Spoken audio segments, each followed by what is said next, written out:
La semaine a également été marquée au Cameroun par ce conseil d'administration de la SNH qui est initialement prévu du côté de Douala, au siège de la SNH, qui n'a pas eu lieu pour des raisons que nous allons évoquer tout à l'heure.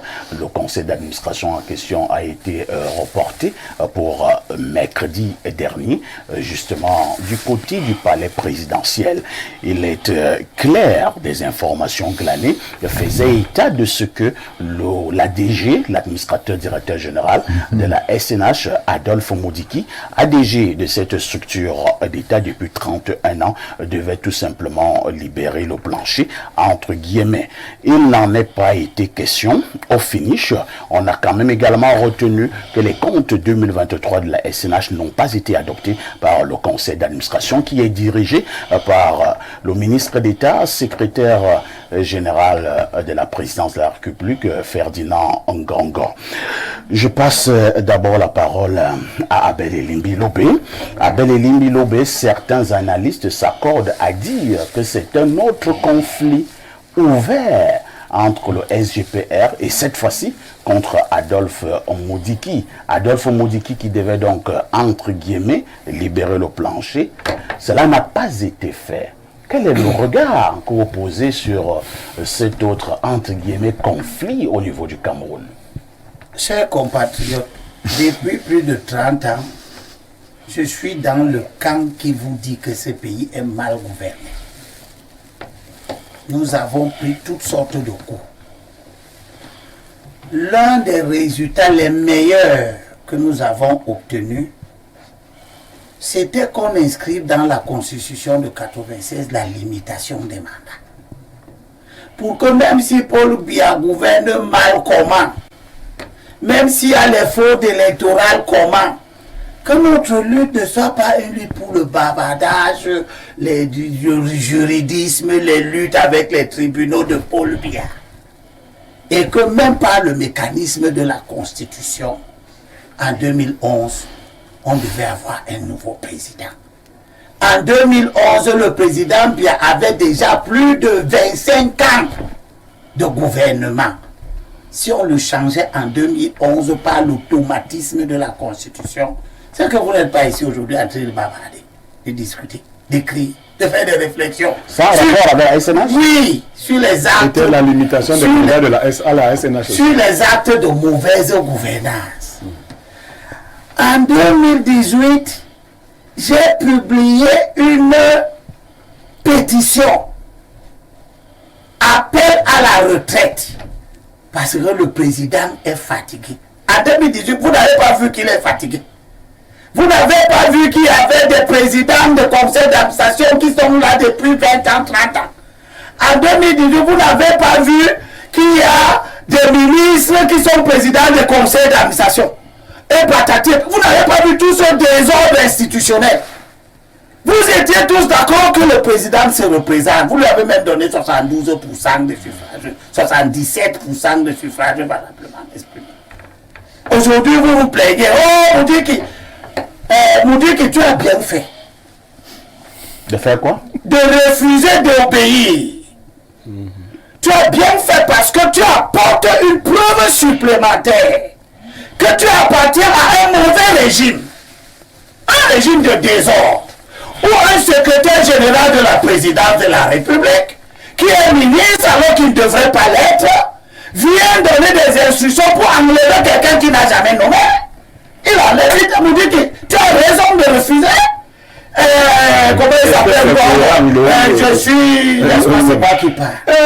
Vous tous là au gouvernement, n'obéissez pas aux instructions de Ngongo. C'est normal, il prend ça où? Ngongo, toi tu donnes les instructions à tes grands frères. Que tu es qui? Non.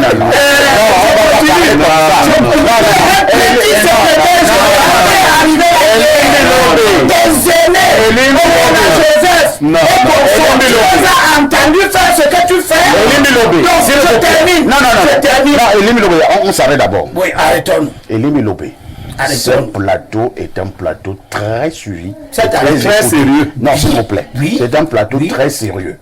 je vous dis, lorsque vous adressez aux personnalités et même aux individus, ça doit être avec beaucoup de respect. Je suis d'accord. Non, ça doit être avec beaucoup de respect. Je suis d'accord. Vraiment, parce qu'ici, nous ne sommes pas au bar. Je suis d'accord. Voilà. Donc le respect est mutuel. Mais a raison de dire que l'arrêté ne peut pas marcher. Lorsque, comme le respect est mutuel, si des gens s'organisent pour mettre la République dans la rue qu'ils n'attendent pas. Très bien, c'est compris. Je termine en disant que... Terminez vraiment en moins d'une minute. Je termine en disant que M. Moudiki a fait quoi de spécial?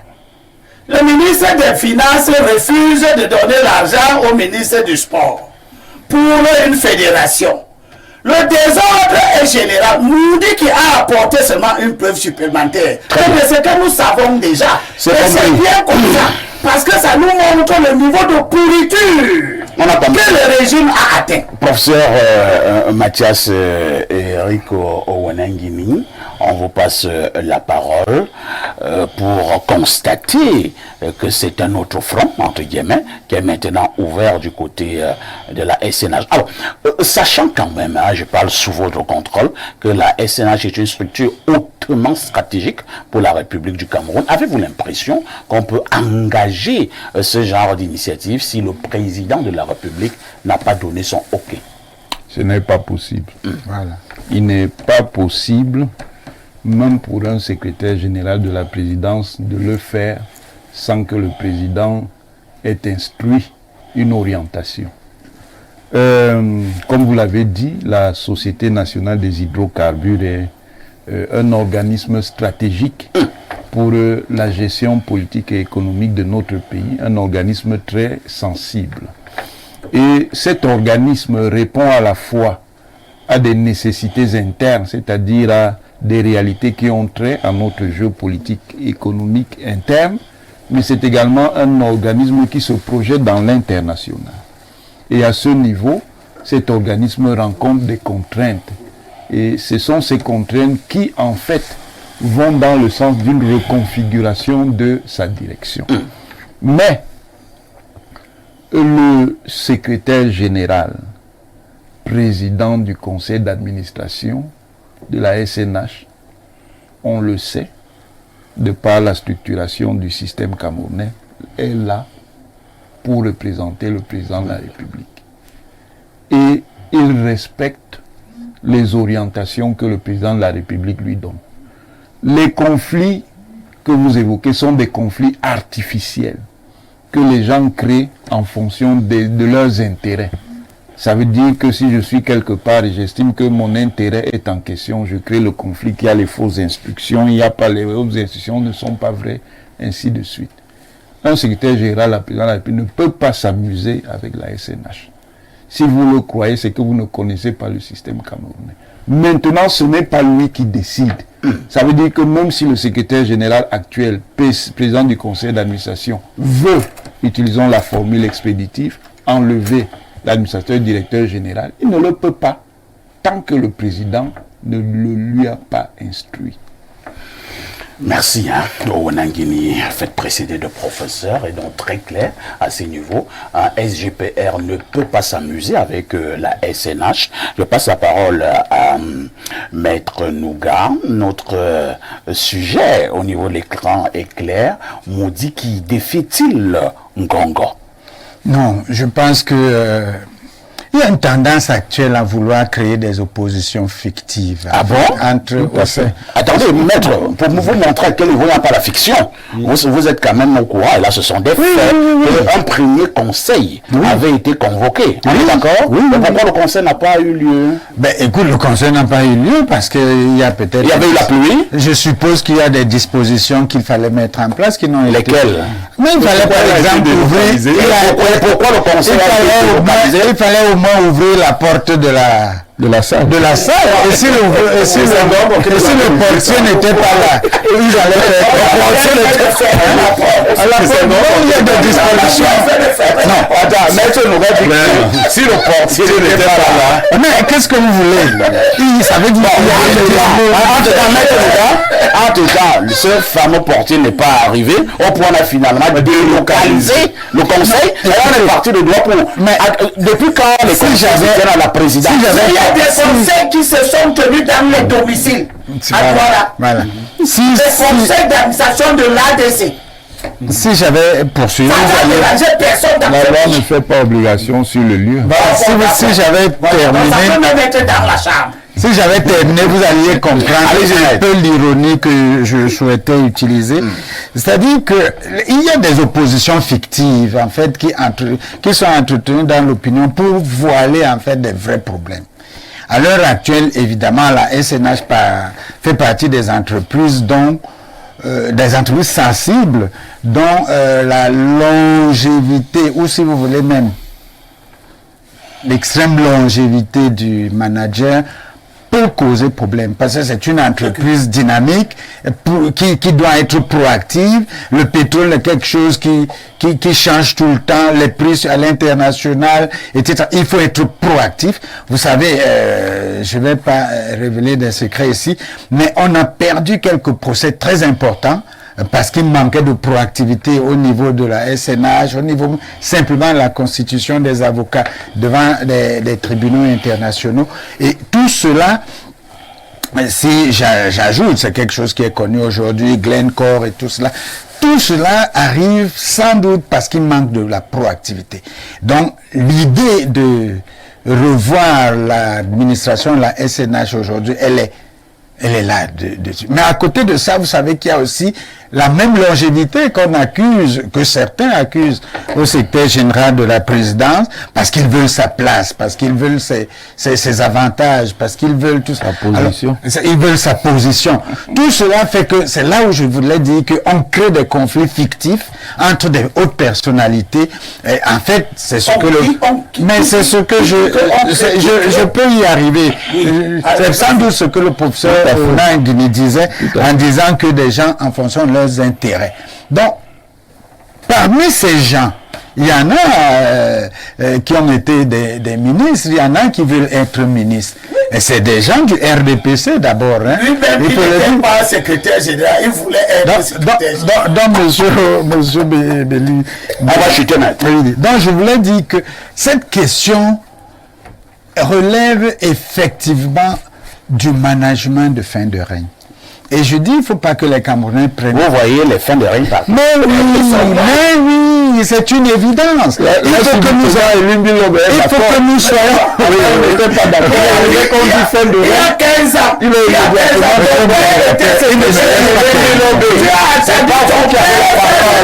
ans. Permettez également aux autres panélistes d'intervenir. Voilà. Mais donc je voudrais chuter en disant qu'il s'agit des questions en réalité du management de fin de règne. Il faut que nous en ayons une très claire conscience, M. Libilou. Il faut avoir très conscience de la question. Tu n'arrives pas à prononcer un bassin comme ça. Tu n'arrives pas à... Si, je vais le dire. Il faut que nous soyons très conscients de cela. Parce qu'en réalité, les gens créent le chaos à cette occasion. Les uns pour accéder... gens là, c'est qui? Mais je vais y arriver. Les uns pour accéder au pouvoir... Donner leur nom non plus. Les uns pour accéder au pouvoir, les autres pour se maintenir, d'autres encore pour se protéger de leurs manquements, des graves manquements qu'ils ont eu à cette occasion. Donc, il faut que nous soyons très conscients de cela. Et c'est pour ça qu'il est important que les institutions jouent pleinement leur rôle. Elles vont le faire comment? Et ces institutions, messieurs, c'est la police judiciaire, c'est la justice. Il faut qu'elle soit très attentive. Il ne faut plus que le procureur attende les instructions avant d'ouvrir une enquête. Étant entendu que ouvrir une enquête, c'est pas condamner quelqu'un. Il faut ouvrir des enquêtes. Donc je dis, c'est le management de fin de règne. Il faut en être très conscient et préserver notre peuple du chaos de fin de règne. Pierre Blériot-Niamec, nous avons l'impression, ce n'est qu'une impression, que le Cameroun progressivement devient une république de conflit, pratiquement presque à la tête de l'État. On a connu le conflit MINSEP contre FECAFOOT avec les hautes instructions détenues par le SGPR. Pour l'instant, nous n'avons pas encore une meilleure visibilité de ce conflit. Maintenant, nous nous déportons du côté de la SNH, qui est une société hautement stratégique et même sensible. Pour l'instant, on a la nette impression que l'ADG de ce côté-là également résiste. Comment vous analysez une telle situation dans une république? Et apparemment, je dis bien apparemment, le président de la République ne dit rien. Oui, mais pour ceux qui lisent le code de Biya, boit du petit lait. Ah bon? Bien sûr, il adore ces situations. Pour l'image du pays, c'est une bonne Non, chose. c'est pas la préoccupation, n'est pas. C'est comme ça que ça fonctionne depuis. Ces différents pôles doivent se neutraliser. Et vous voyez, il agit effectivement comme ce chef de file là qui s'assure que cette neutralisation soit claire. Il y a un conflit, mais le conflit n'est pas entre le SGPR et l'ADG. Le conflit, c'est un conflit du conseil d'administration. Il se trouve que le SGPR est le président du conseil d'administration, a donc tout à fait le pouvoir de convoquer le conseil d'administration. La trop grande puissance de Biya dans ce pays qui a fait que même les PCA ne travaillent pas. Parce que, vous voyez, on le dit là, ça c'est un juriste, un politologue de haut vol, mais nous sommes tous obligés, comme si les autres pays ne nous écoutaient pas, de dire que pour qu'un conseil se tienne bien, il faut que Biya donne des orientations. Mais c'est bien. Mais dans la réalité, La SNH est une structure sensible. ah ben moi je veux dire, Plus sensible. je veux dire que c'est bien. Elle est Donc, je veux dire que Ngombo a tout d'autres structures. Ngombo a tout à fait le droit de convoquer le conseil d'administration. Et comme on dit qu'il n'a pas le droit de s'opposer au PCA. Alors, lorsque Je dis qu'il n'a pas ce droit. Diable, Oui. Lorsque on a refusé que le conseil se tienne du côté de la SNH, est-ce que le PCA peut sanctionner, par exemple, l'ADG? Le conseil d'administration Oui. peut sanctionner l'ADG. Et pourquoi ils n'ont pas sanctionné? Non, mais Comme une forme de censure. non, ils l'ont sanctionné puisqu'ils n'ont pas reçu ses comptes. C'est ça. Quand on lisait souvent les beaux discours à la fin des conseils d'administration, on dit que les comptes ont été validés, approuvés. On n'a pas dit ça. Ça dit qu'on a mis en débat. On a mis l'ADG encore en en débat. débat.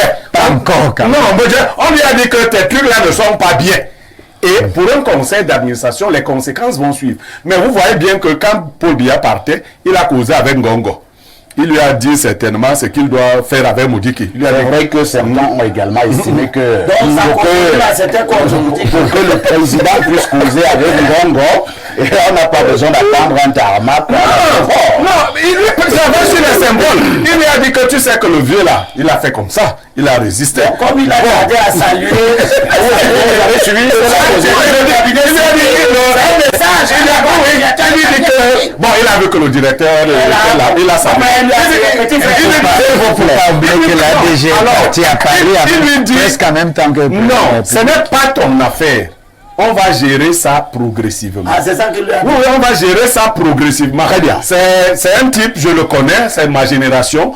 On va pas le bousculer comme ça. Oui. Mais techniquement, Attendez un peu, vous étiez là quand il causait. je vous dis que c'est ce qu'il lui a dit. Qu'on va le gérer. Et ils vont le gérer. Lucien Bidima, j'insiste sur l'image du pays. Hein.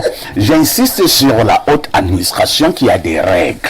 Et là, je parle encore sur le contrôle du professeur Wanangini. Cette affaire qui consiste dorénavant au Cameroun, ça a l'air d'une rébellion. C'est-à-dire qu'une haute institution arrive et un ministre, un directeur général dit « je n'applique pas ». On peut y citer des exemples comme ça. Hein. Est-ce que ça fait sérieux? C'est ça mon problème. Est-ce que ce ne sont pas les signes de fin de règne dont évoquait tout à l'heure Maître Nouga? Alors, je commence par comprendre que ni M. Dimi Lobeli, Maître, ils ne connaissent pas comment fonctionne un conseil d'administration. Ah bon? Je voulais d'abord vous dire que je suis membre d'un conseil d'administration d'une très grande société. C'est vrai que ça Permettez, je vous ai Donne écouté. le nom de ton conseil. Non, je ne donnerai pas. Vas-y, ça marche bien là-bas. Je voudrais aussi dire, vous voyez, Donc, tu es maintenant membre de conseil en confidence. permettez, monsieur Limi, je voulais aussi dire, vous avez vu avec quelle manière Monsieur Elimi Lobé parle à un ministre d'État, secrétaire général à la présidence. Oui. Et vous croyez que le Et nous avons condamné ça. et vous croyez que le prophèt du Foun n'a pas raison? De faire quoi? D'interdire à Elimo Continuer à accepter ça, de défier les autorités de la République. C'est pas moi qui défie. Le ministre d'État, secrétaire général de la présidence, est une très haute personnalité. Il faut parler avec beaucoup de respect. Et moi, Elimbi Lobé, vous n'avez pas la parole. qui soutient ce gouvernement, je me serais tout simplement levé de ce plateau. C'est parce que, vous l'avez condamné. Si vous n'avez pas condamné cela, je ne pouvais plus accepter qu'on adresse de telles paroles, de telles invectives au secrétaire général de la présidence, ministre d'État Ngongo. Je partirai de ce plateau. Alors, comme c'est dit, je crois qu'on ne va pas répéter ça. Alors, j'ai un au niveau du conseil d'administration. Non. Le conseil d'administration fonctionne comment, M. Pafa, ici? 2 semaines avant la tenue du conseil d'administration, tous les administrateurs sont informés et ils ont l'ordre du jour. Ils ont l'ordre du jour. Tous les administrateurs, y compris le directeur général, d'ailleurs qui participe à la proposition de l'ordre du jour. Ça veut dire que le ministre d'État, président du conseil d'administration, qui a le droit seul de convoquer le conseil d'administration, travaille en étroite collaboration avec la direction générale. Et tout le monde a dans l'ordre du jour pour permettre aux administrateurs de travailler d'abord sur les éventuelles questions qu'on va discuter ce jour-là. Première des choses. Ça veut dire que tout ce qu'on fait depuis là, au niveau de la SNA, c'est un film de fiction. Tout le monde était au courant. Et il n'y avait, parce que j'ai tenu à avoir cela, je n'ai pas vu inscrit à l'ordre du jour le remplacement de l'administrateur, le directeur général. Pourquoi le conseil ne s'est pas tenu? Il peut arriver que le conseil ne se tienne pas sur 2 raisons. Première raison, le président peut constater que le quorum n'est pas atteint. Deuxième raison, il peut arriver que la direction générale sollicite éventuellement de le conseil. Pourquoi un délai supplémentaire? Pourquoi? Parce que... Et pourquoi maintenant il y a eu délocalisation? Moi je vous dis maintenant comment ça... Pourquoi il y a donc eu délocalisation? Le directeur général peut demander, parce que là il s'agissait d'étudier les comptes. Et que le commissaire au compte n'a peut-être pas un certain nombre d'éléments pour compléter l'analyse de ces comptes, il peut demander. Et pourquoi finalement la DG n'était pas... Troisième des choses, je vais y arriver. Troisième des choses, le président du conseil d'administration, peut convoquer le conseil d'administration en tout lieu. Rien ne l'oblige de le tenir à tel ou tel lieu. L'autre chose, permettez. Directeur général peut se faire représenter dans le conseil, et ça a été le cas. Pourquoi? Parce que les comptes que le commissaire que le commissaire au compte présente proviennent de la direction générale. Et enfin, il faut savoir que c'est le conseil d'administration qui analyse, qui donne des orientations stratégiques d'une société. Le directeur général les applique. Et quand on regarde, il n'y a aucun conflit. Dernière préoccupation. Vous dites qu'il n'y a aucun conflit, même si nous avons quand même un certain nombre d'éléments. Passons. Maintenant, le communiqué final de ce conseil. Il y a quand même quelque chose d'essentiel. Donc, je veux donc dire que les votes n'ont pas été... C'est pour cela que effectivement, est-ce que ça ne montre pas qu'il y a quand même un souci? Le conseil d'administration, après avoir étudié les comptes de la SNH, a trouvé qu'il y avait des problèmes. Parce que si le conseil d'administration validait ces comptes, le conseil d'administration allait être co-responsable, parce qu'il ne parlait pas du président du conseil qui ne fait que présider un conseil, parlait du pouvoir du conseil d'administration. Et alors, en ce qui concerne la SNH, le conseil d'administration a refusé de valider les comptes. Et je vous dis que c'est très dangereux pour une société, parce qu'on a précisé l'élément pour lequel on refuse de valider. Et cet élément-là relève après de 26 milliards de francs. Alors, si le directeur général qui a un temps, un délai pour réagir et pour justifier, ne le fait pas, à ce moment, le conseil d'administration, je ne parle pas du PCA, pour proposer des sanctions qui peuvent aller jusqu'à limoger le directeur général. Et qui doit le faire? Quand vous parlez des orientations du président de la République, c'est le président de la République qui nomme aux emplois civils et militaires. Et en ce qui concerne la SNH, le chef de l'État peut même décider de relever Moudiki de ses fonctions, sans même se référer au conseil d'administration. Comme le conseil d'administration peut proposer au président de la République, c'est effectivement cette gestion qui devient un problème pour la société. Il peut proposer qu'il soit relevé de ses fonctions. Donc, le ministre d'État n'est pas parti pour vouloir enlever Moudiki et il n'a pas pu parce que Moudiki est trop fort. Un directeur général ne peut pas être trop fort vis-à-vis d'un PCA ou vis-à-vis d'un ministre d'État, secrétaire général à la présidence. Lucien Bidima, nous parlons quand même d'un monsieur qui s'appelle Adolphe Moudiki. Non, il est directeur et qui a travaillé un an à la tête de la SNH.